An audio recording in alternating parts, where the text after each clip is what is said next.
Video minyak kita kemasan 1 liter yang hanya berisi 750 ml yang viral baru-baru ini membuat publik geram, terutama setelah sidak yang dilakukan Menteri Pertanian Amran Sulaiman di Pasar Lenteng Agung, Jakarta beberapa waktu lalu benar-benar ditemukan kecurangan yang nyata.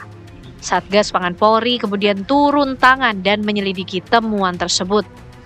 Ketua Satgas Pangan Polri yang juga Direktur Tipideksus Bareskrim Polri mengumumkan hasil penyelidikan kecurangan minyak kita. 1 orang ditetapkan sebagai tersangka.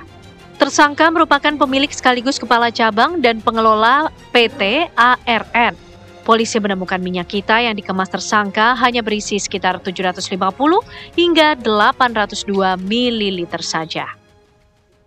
Dalam perkara ini, penyidik telah menetapkan 1 orang tersangka, yaitu inisial AWI, yang berperan sebagai pemilik maupun merangkap sebagai kepala cabang sekaligus pengelola lokasi tersebut, yang berada di TKP Jalan Tol Iskandar nomor 75 RT 01 RW 19 Kelurahan Sukamaju, Kecamatan Cilodong, Kota Depok, Jawa Barat.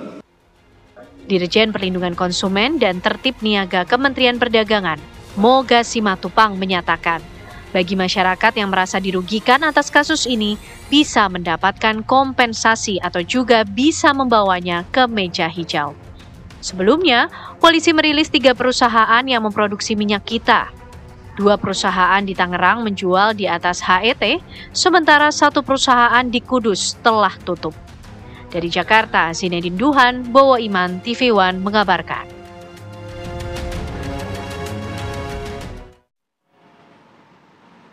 Ya, untuk membahas ini kita segera berdialog ya dengan narasumber, dan pada pagi hari ini sudah hadir di studio kita ada Rifki Abdul Halim, anggota Komisi 4 DPR RI. Komisi 6 DPR RI, dan juga Pak Sudaryatmo, pengurus harian di LKI dan juga anggota BPKN. Selamat pagi Bapak-Bapak. Selamat pagi. Assalamualaikum. Sehat semua ya Pak ya? Alhamdulillah.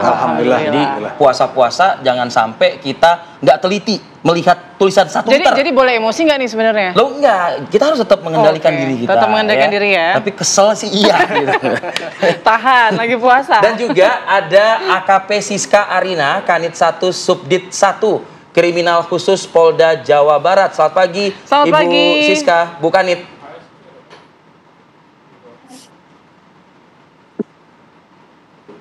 Baik, Bu Kanit, hasil tangkapan salah satu TKP di wilayah hukum Polda Jawa Barat adalah di Subang, Bu. Bisa dijelaskan, Bu, prakteknya seperti apa nih, Bu, yang diungkap oleh jajaran Kriminal Khusus Polda Jabar?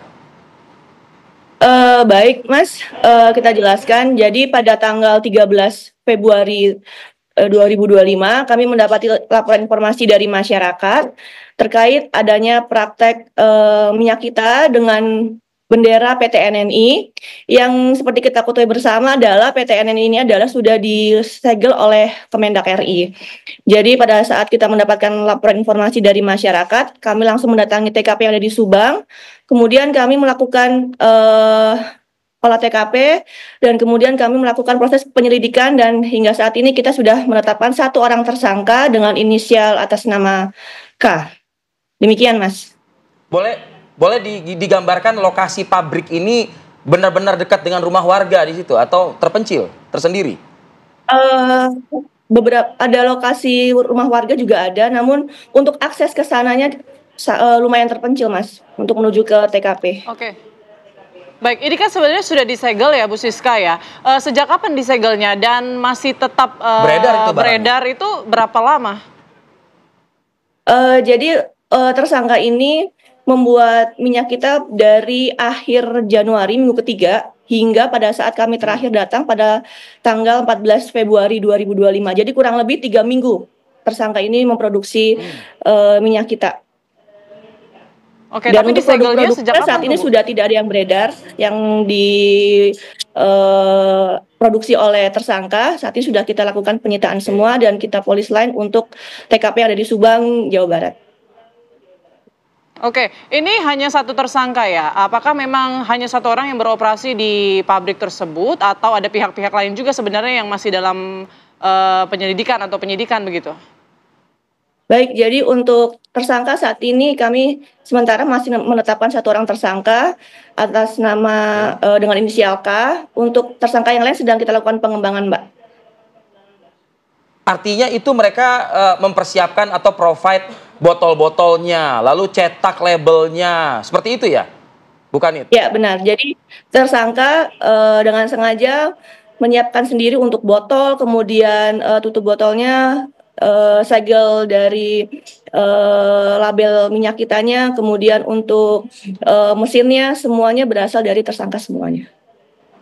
Oke, Bu Siska, modusnya ini apakah hanya pengurangan minyak saja atau ada modus lain, misalnya botol bekas mungkin atau mungkin oplosan, bukan tidak murni semuanya minyak? Iya, betul. Begitu. Ada minyak curah mungkin yang dituang juga dalam kemasan begitu. Baik, untuk modusnya hanya untuk mengurangi takaran saja, yaitu setelah kita melakukan pengecekan ke Meteorologi Legal Kabupaten Bandung, ternyata itu isinya adalah 700 rata-rata dari 50 botol yang kami lakukan sampling sebanyak 760 ml isinya. Jadi tidak ada modus menggunakan oplosan minyak lain atau apa, itu tidak ada. Hanya pengurangan takaran. Mempekerjakan berapa orang di lokasi, Bu Siska?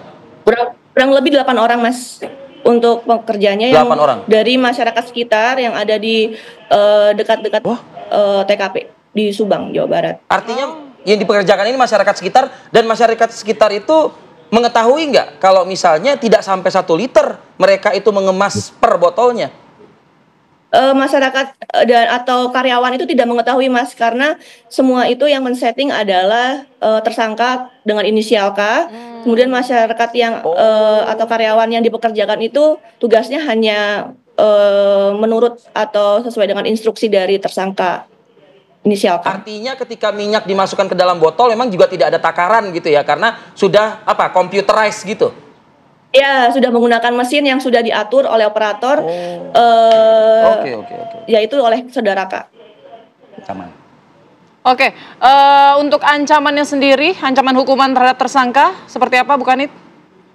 Baik, jadi kita menerapkan 3 pasal dalam persangkaan ini, yaitu dengan pasal 120 Undang-Undang RI nomor 3 tahun 2014, itu tentang perindustrian, itu dijerat paling lama 5 tahun dengan denda paling banyak 3 miliar. Kemudian Undang-Undang nomor 7 tahun 2014 pasal 113 dengan pidana penjara paling lama 5 tahun dan denda paling banyak 5 miliar, dan pasal 8 Junto 62 Undang-Undang RI tentang perlindungan konsumen nomor 8 tahun 99 dengan pidana penjara paling lama 5 tahun dan denda paling banyak 2 miliar rupiah. Jadi kita menerapkan 3 pasal dalam perkara ini. Bu Kanit, terakhir Bu, singkat saja mungkin, sudahkah diketahui berapa keuntungan yang diperoleh oleh pelaku ini, tersangka ini? Baik, jadi keuntungan yang diperoleh selama memproduksi kurang lebih 3 minggu yaitu total sebesar 266 juta rupiah. Itu sudah kita tanyakan dan sudah kita hitung. Oke, semoga dengan penerapan 3 pasal yang berlapis tersebut bisa dilakukan semacam kayak pemiskinan ya terhadap tersangka lah gitu ya, karena ini memang cukup geram ya kalau misalnya kita melihat praktek yang dilakukan oleh tersangka. Terima kasih AKP Siska Arini Kanit dari Krimsus ya Polda Jawa Barat atas waktunya pagi ini. Terima kasih, selamat beraktivitas kembali. Terima kasih Mas, selamat bertugas. Terima kasih. Oke, saya sedikit mungkin ya ke Pak Daryatmo dulu mungkin Pak. Diungkap Pak, dan juga Bareskrim kemarin juga mengungkap juga. Komentar dari YLKI. Tanggapan dari YLKI?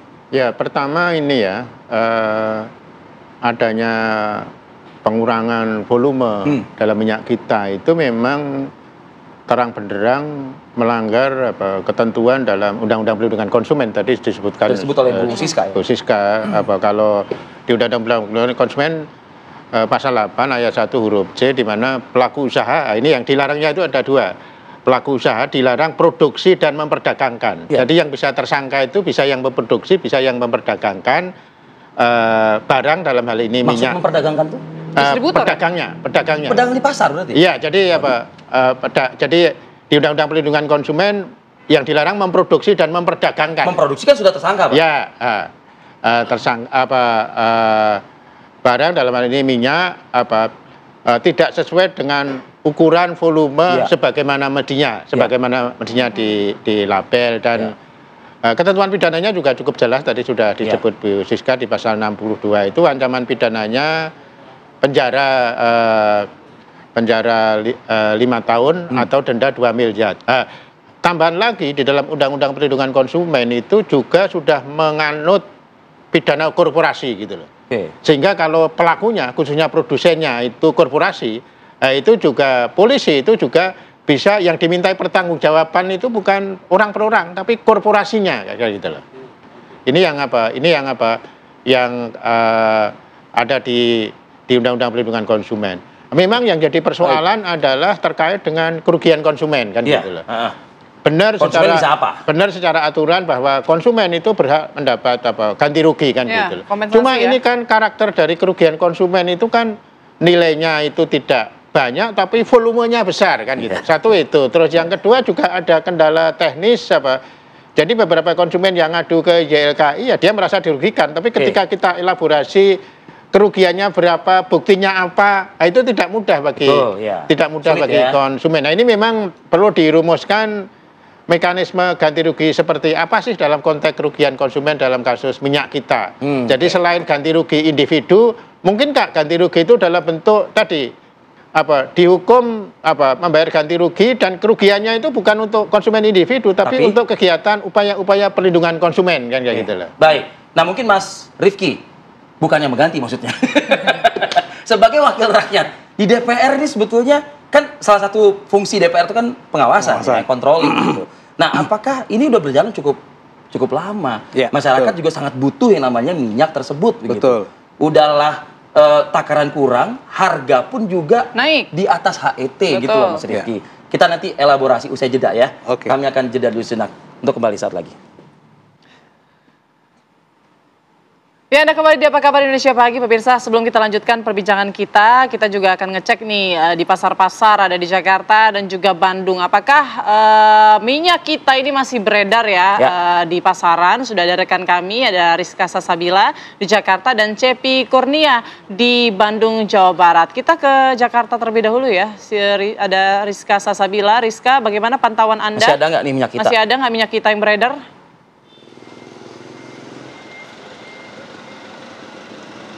Iya Putri, Arifadi dan juga pemirsa, saya berada di kota Tangerang. Langsung saja di belakang saya ada salah satu toko sembako yang ada di Pasar Anyar Tangerang. Untuk mengetahui, tadi sih saya ngeliat masih ada minyak kita nih yang dijual. Kita langsung tanya aja yuk ke penjualnya. Selamat pagi Ibu. Boleh tanya-tanya sebentar Ibu? Boleh. Dengan Ibu siapa Bu? Ibu Lili. Ibu, nah Bu, sejauh ini penjualan minyak kita nih kalau di kota Tangerang sendiri masih agak langka-langka nggak sih Bu? Ya begitulah ya, masih agak belum merata. Belum merata ya. Kalau misalkan dari Ibu distributornya sendiri ini ada dikasih tahu nggak Bu mungkin kelangkaannya karena apa gitu? Tahu ya katanya sih dari susah dari sananya. Iya. Pabriknya emang susah gitu ya Bu? Iya. Kalau Ibu sendiri ngejual 1 liter berapa Bu? 18.000. 18.000. Dari sananya kalau boleh tahu dapatnya berapa? 17. Cuma dapat ambil untung 1.000. Iya. Tapi peminatnya ini masih banyak ya Bu ya? Banyak, peminat banyak. Kalau Ibu sendiri ini nyetok kira-kira berapa Bu? Tergantung dari sananya ya. Kalau ada kadang minta 10 gitu. Kalau lagi ada ya kadang 5, nggak tentu. Tapi ini kan lagi rame nih Bu tentang takaran minyak kita yang berbeda dari di kemasan. Tanggapan Ibu sebagai penjual gimana nih Bu? Apa ya? Ya ngikutin aja lah ya. Dirugikan gitu Bu ya? Iya. Dijual juga lebih jadinya kasihan kita ngebohongin. Iya, padahal saya mah beli apa adanya gitu. Oke, tapi sejauh ini masih banyak ya Bu? Ibu merasa dirugikan juga ya? Iyalah, soalnya kan pembeli juga ngomong, "Ci ini tahu ya Bu, saya kan beli cuma segitu." Ibu dapat langsung dari distributornya udah segitu ya Bu? Iya. Tapi sejauh ini memang masih banyak yang cari ya Bu ya? Banyak. Oke, baik Ibu, terima kasih ya. Nah, Putri, Arifadi dan juga pemirsa, tadi itu memang masih agak sulit dicari, namun penjualannya ini memang masyarakat ini masih menjadi peminat, ya masih banyak peminatnya. Seperti itu, saya kembalikan ke Anda di studio. Baik, Rizka Sasabila dari pasar atau warung di Tangerang ya. Sekarang kita beralih ke Bandung. Cepi, kalau di Bandung sendiri bagaimana? Masih adakah peredaran minyak kita di sana? Iya, Putri dan Arif Adil setelah pemirsa Iwan. Pagi ini saya sedang berada di Pasar Jol di Kota Bandung, di mana memang untuk minyak kita yang kemarin sempat ramai karena takarannya kurang, dan juga memang di pasar Ancol, Kecamatan Regol, Kota Bandung ini pasokan minyak kita menurut pedagang ini cukup sulit didapat. Terlihat seperti yang gambar di layar kaca ini, hanya merek lain, dan meskipun ada beberapa saja merek minyak kita yang kemasan botol, dan ini yang kemarin sempat ramai karena takarannya berkurang. Baik, Putri dan Arif Adil, kita tanyakan ke pedagang. Bu, maaf, dengan siapapun namanya? Bu Ruswati. Ya. Ini untuk minyak kita gimana, Nu? Ya, rada susah dapatnya. Ibu sendiri sejak kapan udah lama dapat minyak kita? Ya, lumayan lama. Udah lama ya. Kan sekali-kali aja ada yang lewat nawarin COD-an dari. Tapi kalau untuk harganya sendiri kan kalau di harga eceran tertingginya 15.700. Ibu dapat yang mahal berarti dijualnya mahal lagi. Iya. Oh gitu. Dia standar aja lah antara 17. Oh gitu. Tapi sama di para pedagang juga sulit dapat ribu. Seket siji pengpulusan. Ibu kemarin kan sempat ramai juga nih, takarannya berkurang. Ada komplain nggak pembeli? Ya, ada komplain, tapi saya jelaskan karena memang dari sananya kemasannya demikian, jadi saya nggak bisa mana ya. Jadi saya cuma ngasih tahu memang isinya nggak pas, nggak sesuai. Ya, Arif Adil dan Putri itulah salah satu pedagang yang menyatakan bahwa minyak kita di pasar Ancol, Kecamatan Regol, Kota Bandung ini pasokannya kurang, dan memang ketika dapat pun itu harganya cukup tinggi sehingga dijual ke konsumen atau pembeli dengan harga di atas eceran tertinggi Rp18.000. Begitu Arif Adil dan Putri. Baik, Cepi dan juga Rizka Sasabila ya. Terima kasih. Saya ingin langsung ke DPR nih, Mas Rifki. Kalau kita melihat di lapangan, nanti kalau misalnya minyak kita ini kemudian dengan sporadis gitu ya, pemerintah menarik dulu sajalah gitu. Ujung-ujung tambah susah lagi nanti para UMKM gitu loh untuk mendapatkan hal tersebut. Tapi dengan dibiarkan takarannya nggak sesuai, harga pun juga dimainkan. DPR bagaimana? Jadi begini Mas, ini kan temuan ini ada beberapa ya. Ada temuan yang pertama harga HET di atas HET banget. Terus pertemuan tidak sesuai takaran. Ya. Terus ada temuan juga produsen nakal. Ya. Nah, Satgas Pangan ada kemarin penangkapan 3 kalau nggak salah. Ya. Nah, dan ini juga perlu didalamin lagi. Permainannya ini tidak hanya di produsen, tapi di distributor, D1, D2, D3. Ada kemungkinan di situ. Jadi kayak yang tadi kita bicarakan, anak perusahaan yang pengemasan. Nah, saya ada temuan satu lagi bahwa sebenarnya di pengecer sekalipun di bawah itu memang mereka menjual minyak kita di atas HET. Karena apa?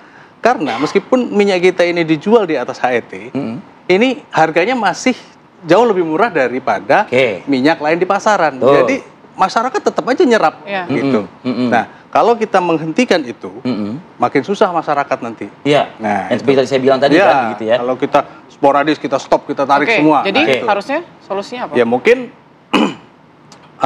Kemendak dan beserta Satgas Pangan melakukan pengawasan yang secara berkelanjutan. Jadi ini tetap dilanjut aja?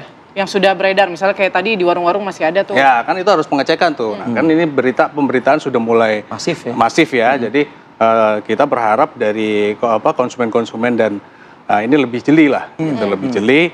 Kalau tidak 1 liter ya jangan dibeli gitu dulu. Mas Rifi, yang perlu dijelaskan juga, ini kan sangat berbeda tentunya bila mana kita membandingkan LPG melon, ya gas melon dengan minyak kita ini. Betul. Sekali lagi ini kan bukan minyak yang bersubsidi. Bukan. Nah, jadi ini awalnya gimana nih? Jadi ketika koordinasi dengan pemerintah nih DPR. Jadi begini, minyak ini adalah penugasan dari Kementerian Perdagangan kepada produsen yang memproduksi minyak. Nah, produsen diberikan izin ekspor dengan syarat memberikan penugasan untuk memenuhi kebutuhan minyak dalam negeri. Jadi misalnya dia pengen ekspor dengan label-label brand ternama tersebut, tapi tolong kuota itu disediakan juga untuk kebutuhan dalam negeri. Nah, untuk kebutuhan dalam negeri, dan saya belum ngerti detailnya perbandingan kuotanya ya, yang harus diserap di dalam negeri atau diekspor. Dan harganya sudah ditentukan di dalam DMO tersebut, namanya DPO. Domestic Price Obligation. Nah, itu sudah ditentukan oleh Kemendak. Jadi produsen ini harganya sekian, terus D1 sekian, D2 sekian, itu sudah sampai ke titik HET 15.700 itu sudah ditentukan oleh Kemendak. Ini kan syarat-syaratnya juga banyak ya untuk akhirnya bisa beredar begitu ya, mulai dari harga sudah ditentukan semuanya begitu. Tapi kok masih banyak ya perusahaan-perusahaan atau PT-PT ini yang nekat bahkan berulang gitu ya, berani untuk mengurangi takaran volume dari minyak ini. Apa kira-kira faktor yang membuat mereka tuh seakan-akan ya tutup mata gitu kan? Ya, yang pertama memang mungkin karena kita juga harus mengevaluasi apakah HET ini juga fair buat mereka ya, perlu dihitung ulang. Yang kedua, pengawasan yang tidak berkelanjutan. Jadi kasus ini kan sudah berkepanjangan sebenarnya. Ini kasus yang berulang. Jadi kayak Kemendak ini memang saya melihat kurang serius untuk menangani ini.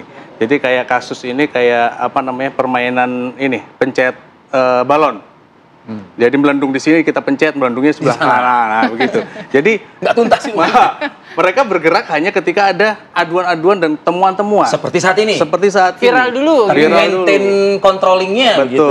Nah, ini yang harus dilakukan secara berkelanjutan. Nah, DPR sebagai salah satu fungsinya kontrol, bagaimana komunikasi dengan pemerintah terkait hal ini? Nah, kemarin tanggal 3, kebetulan tanggal 3 Maret kami ada RDP dengan Kementerian Perdagangan dan kami sudah mengangkat itu. Sebelum RDP itu kami anggota Komisi 6 ini melakukan survei di dapil masing-masing. Karena kita pengen tahu nih harga komoditas pada saat Ramadan ini bagaimana, dan laporannya naik dan kami mendapatkan laporan HET minyak kita masih di atas. Tuh kan. Ada atas HET gitu. Padahal sudah berjalan 8 bulan lalu. Di atas HET. Dievaluasi nggak sih? Apanya? Yang sudah 8 bulan lalu ini gitu. Nah, makanya itu kita sudah minta ke Kemendak untuk ini harus ini, terus pelaporan di daerah bagaimana Satgas Pangannya ini gitu.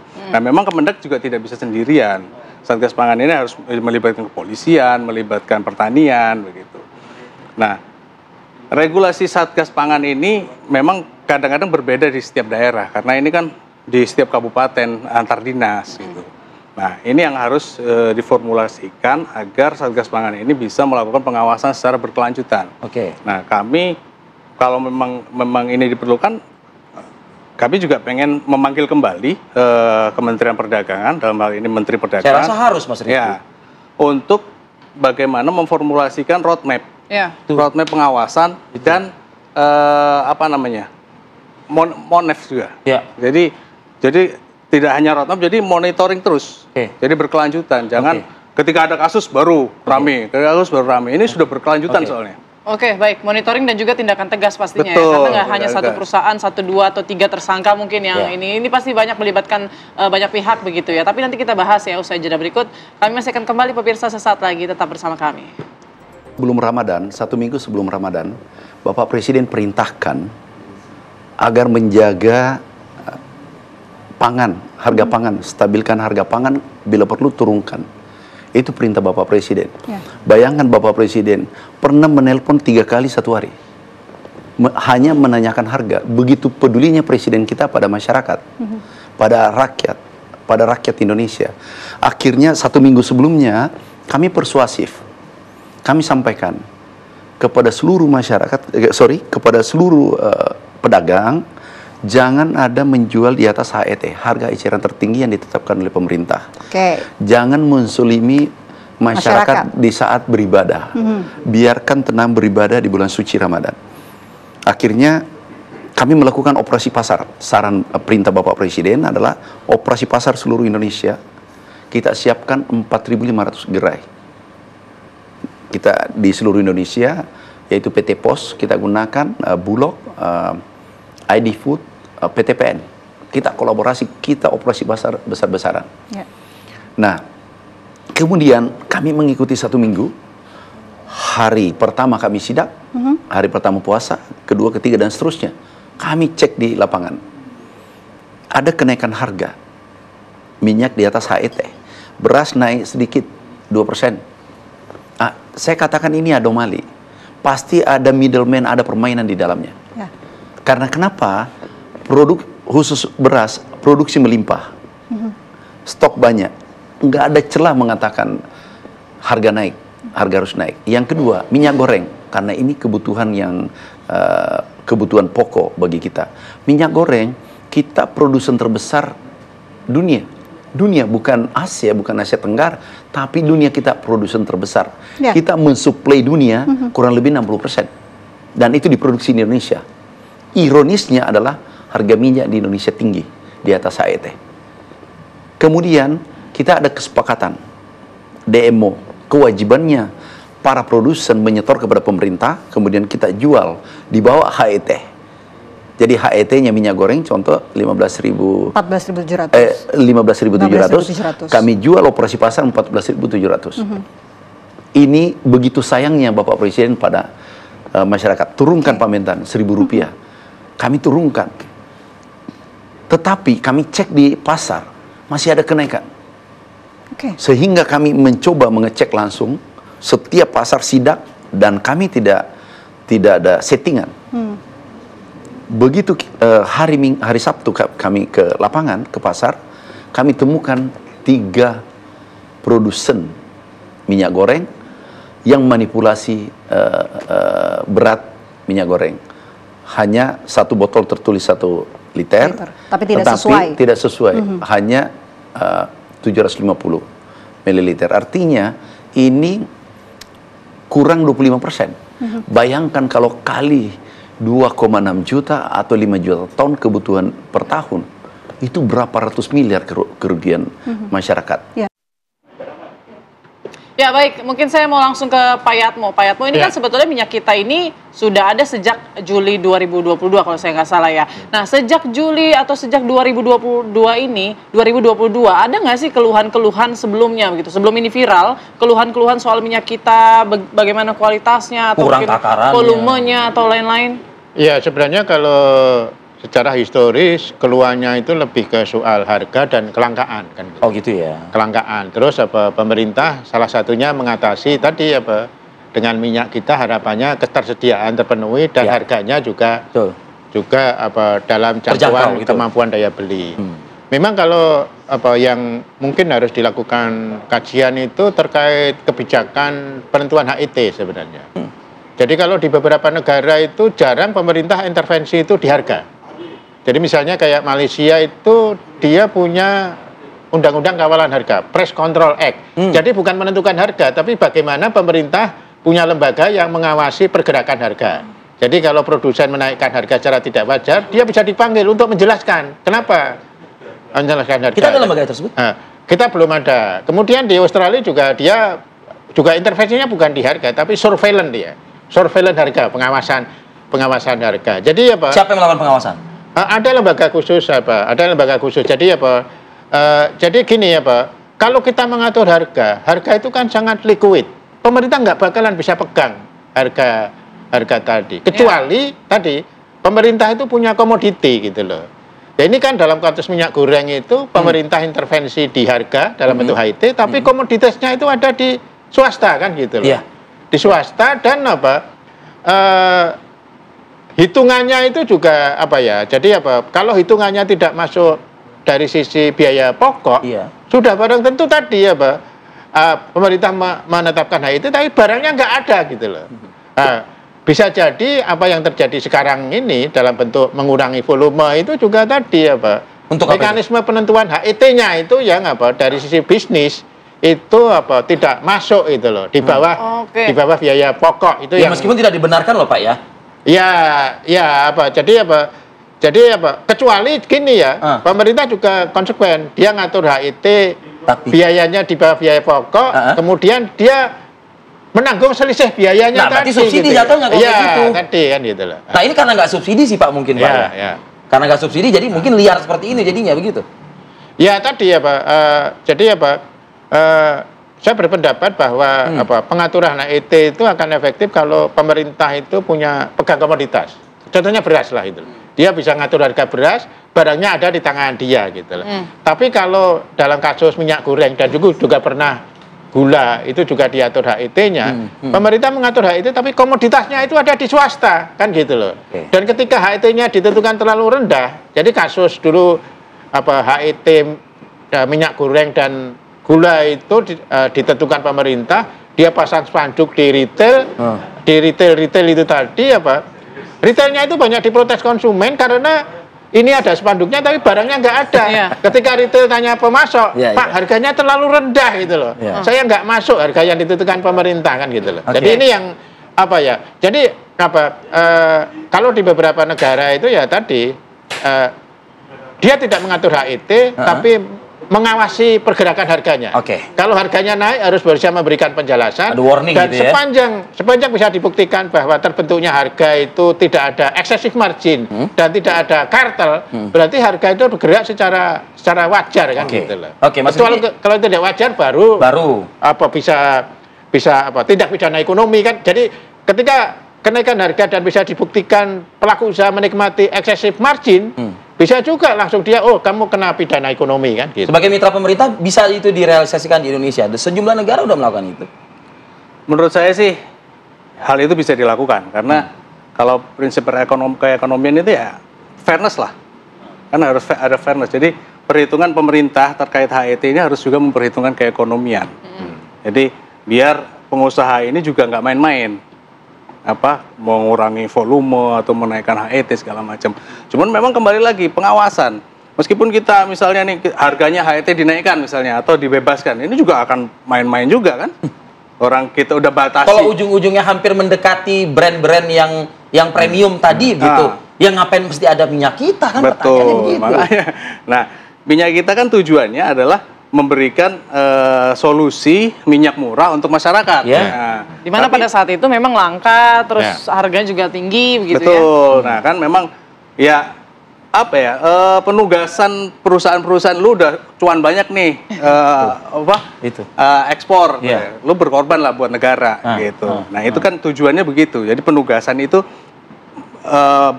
sumbangsih ekspor untuk negara. Nah, tapi HET-nya nggak nutup biaya produksi. Informasinya begitu. Ya kan begini, kalau HET memang nggak nutup produksi, kan lu udah untung dari ekspor. Tinggal subsidi aja di internal kalian gitu kan. Itu berarti kan pengusaha-pengusaha ini nggak mau rugi lah, nggak mau berkorban lah, masih mau cari untung di DMO. Begitu. Padahal semangat pemerintah ketika itu menunjuk DMO ini kan untuk membantu kebutuhan di dalam negeri. Betul. Terutama mereka para pelaku UMKM ini kan begitu. Untuk pemenuhan kebutuhan minyak dalam negeri. Nah, itu. Jangan sampai minyak sawit kita diekspor semua karena di luar lebih mahal kan. Di dalam malah kehabisan. Mungkin nggak ada usul atau ide terobosan dari DPR nih kepada pemerintah terkait dengan yang tadi Mas Rifki sampaikan. Misalnya dihapus saja minyak kita, tapi yang premium ini turunkan harga atau juga sudah hampir mendekati top dari harga penjualan minyak kita kemarin yang dilakukan oleh produsen-produsen tersebut gitu misalnya. Nah itu saya belum bisa menjawab itu ya. itu ranahnya. Atau mungkin bentuk kompensasi untuk masyarakat yang selama ini sudah membeli minyak kita tapi ternyata dicurangi begitu. Ya itu sebenarnya usulan itu bisa dilakukan sepanjang bisa dibuktikan bahwa produsen minyak untuk merek branded itu menikmati excessive margin gitu loh. Nah itu bisa diturunin. Jadi perhitungan keekonomian lagi ya Pak. Oke, baik. Nah tadi pertanyaan tuh. Kompensasi apa mungkin yang bisa diterima masyarakat? Nah itu memang kompensasinya memang gimana ya, kita kan penegakan hukum sudah nih. Penegakan pasti kompensasinya ya itu tadi kembali saya sepakat dengan Pak Sudarmanto tadi. Kompensasinya ya kalau misalnya kita dapat tersangka kan harus membayar kompensasi ke negara. Nah itu untuk pengawasan. Nah, itu mungkin lebih untuk perbaikan ke depan ya. Kalau untuk kompensasi secara langsung agak susah sebenarnya. Mungkinkah, mohon maaf nih, teguran kepada penyelenggara atau produsen-produsen tersebut begitu? Pasti. Kalau produsen terbukti melakukan pelanggaran, dicabut izinnya. Bahkan izin ekspornya bisa dicabut. Satu, sanksi administrasi, dua, sanksi pidana pasti. Sudahkah diketahui produsen brand-brand ternama tersebut memiliki anak perusahaan yang juga melanggar takaran ini? Sudahkah diketahui? Belum Sampai sana? Ada 3 perusahaan tapi bukan brand ternama. Artinya belum terafiliasi dengan? Terafiliasi. Baik. Baik, terima kasih banyak atas waktunya. Terima kasih Mas Rifki. Terima kasih Pak Mas Arif. Sudah bergabung bersama kami di Apa Kabar Indonesia, Pak.